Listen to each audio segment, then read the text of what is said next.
So I've gotten to thinking, and I said in a previous video, I do not believe going to the mountains, removing yourself from society, being in full seclusion and shutting yourself off from the world, I don't believe that is true spirituality. I don't believe that leads to true enlightenment. Yeah, I'm sure it's super easy in a calm, secluded environment to be fully present, to be fully centered, to unlock mental peace. Yes, 100%.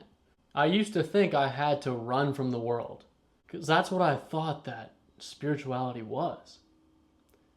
That's what I thought would end my suffering.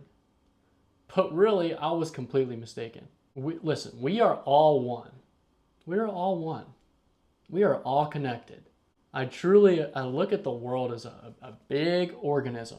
What we do has a butterfly effect, a ripple effect throughout the entire world. It really does.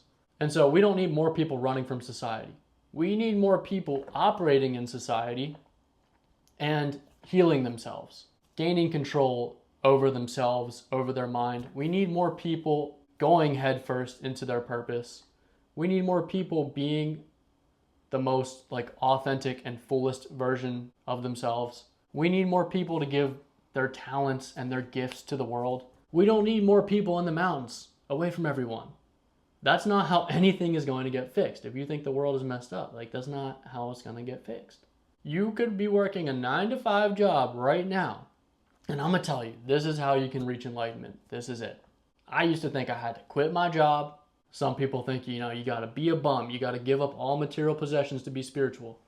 You got to give up all your attachments to be enlightened. Yeah, you do have to give up your attachments. That doesn't mean give away everything you own. That just means you're not attached to absolutely anything. Things could leave your life. You're not holding on to them.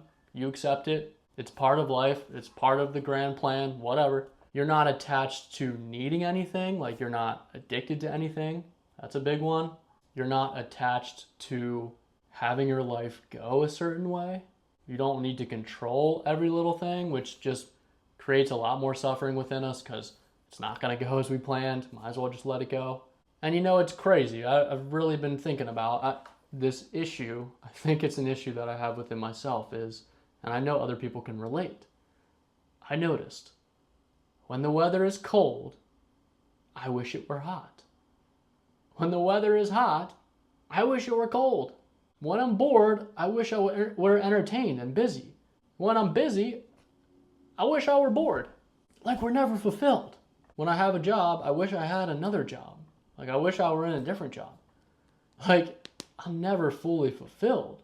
And I think the first step to enlightenment, to the path of enlightenment, is learning how to be fully fulfilled in the present moment and not constantly wishing we had something else, constantly wishing we were somewhere else or we were someone else. Being fully satisfied in the present moment and seeing the opportunities we have in the present moment, and not always wanting to change everything. And if you're working a regular, 9-to-5 job, you can take that principle into your everyday and you can really start making the most of every moment instead of wishing it were 5 p.m. Looking at the clock. When we look at the clock and we wish the day went faster, that makes time go slower. We all know that. And when we're fully present, time goes faster. Literally, time, our perception of time is manipulated. And so throughout your day, when you're wishing the day were ending, bring yourself back to the present.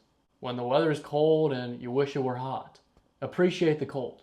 See what opportunities the cold can bring you. See how you can have fun in the cold. It doesn't matter how chaotic your environment is. It doesn't matter how shitty your job is. You can make it not shitty by how you look at it. You can look at your job as, oh, I have to be there. I don't really want to be there. I dread being there. I'm only there for a paycheck. And you can shift that a little bit and you can start to say, how is this helping my growth? How is this going to impact my future? How can I grow as a person? How can I get better at interacting with people? What new skills can I gain? And then it switches from a burden, going to work, to I'm going to work, I'm improving myself, I'm evolving, and I'm getting paid over on top of it. I'm getting paid on top of it. That's a double positive. And when you start to look at work that way, you'll probably get rewarded even more. You'll probably get more opportunities from your boss. You'll probably get to move up more. It's like, how can I really be my full self in the job? How can I bring it every day, even if I don't feel like it? Because that is going to add up. The rewards from that are going to come sooner or later. And it's really all about, when it comes to enlightenment, how are we going to end our suffering? Our suffering is self-created. And so if you can go into like the crappiest situations, but you see where you can grow, you see where it's beautiful, right? I think you have figured out something very, very powerful, and that's how to manipulate reality. You have figured out that when I change how I look at life, it literally changes. And when my attention, when my focus is fully in the present moment, there is no room for suffering. I'll be sitting at my job, and when I'm bored, I'll sit there and meditate. I'll be sitting there at the front desk, I'll close my eyes, I'll just relax my entire body, I'll slow my breathing down, and I'll just center my focus fully in the present moment. And I swear, like, I lose feeling in my body. Like, everything's limp, lose feeling, and I'm just fully sitting there soaking up the present moment. And time does fly. And I've been meditating for a while, but shoot, if you can go to your job and you can get better at the skill of meditating, like, oh my gosh, like, there is so many opportunities if you really look for them throughout your day to work on little things like that. But I think the meaning of enlightenment is freeing ourselves from suffering, realizing that we are the ones trapping ourselves in our own mental prison. That's it. And so you don't have to leave your 9-to-5 job to grow spiritually. You don't have to leave it and go to the woods to become enlightened. You can do it right there, right at the desk. So hopefully that helped. Let me know what you think. Peace.